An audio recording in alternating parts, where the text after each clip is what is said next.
雨季特别来，为了避免天高这个主线员卡伫厝尾顶造成风地的死角，由北区公所家己制作的天高板，已经会当有效随时发现积水，甚至直接导游啊。加上造价成本低，效果更好，提供民众申请来睇。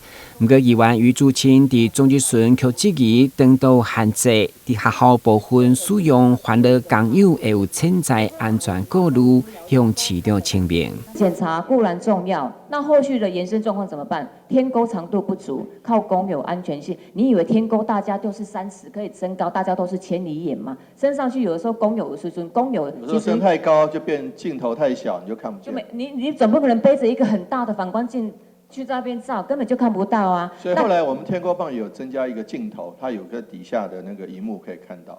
下面还有增加一个镜头，就是说天沟的有新版的就对了，有一个镜头，好，有一个那个密录器就那样的镜头，然后它拉一个电线，我们底下有个平板。所以已经进化到2.0版的就对了。对，但是还是有长度不够的问题。也是一定，因为学校的那个建筑其实都蛮高的，你说靠工友安全吗？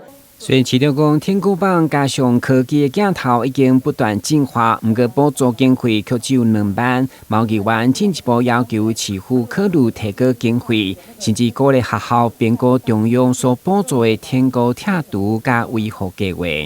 有增加2万5到5万的你？希望，因为他需要请那个高空的作业车。对啊，高空作业啊。对。来那个确保所以经费就是市学校来跟我们教育局申请，对不对？是。如果这个天沟其实它的功能，比如说它都已经阻塞或很老旧，其实根本解决之道是拆除。那所以我们已经都调查过学校需要拆除的部分，那这个部分已经在争取中央补助当中。雨季特别来啊，议员嘛呼吁只要任何可能从天高的主线员的所在，拢袂当疏忽。但系新闻管制张硕伟采访报道。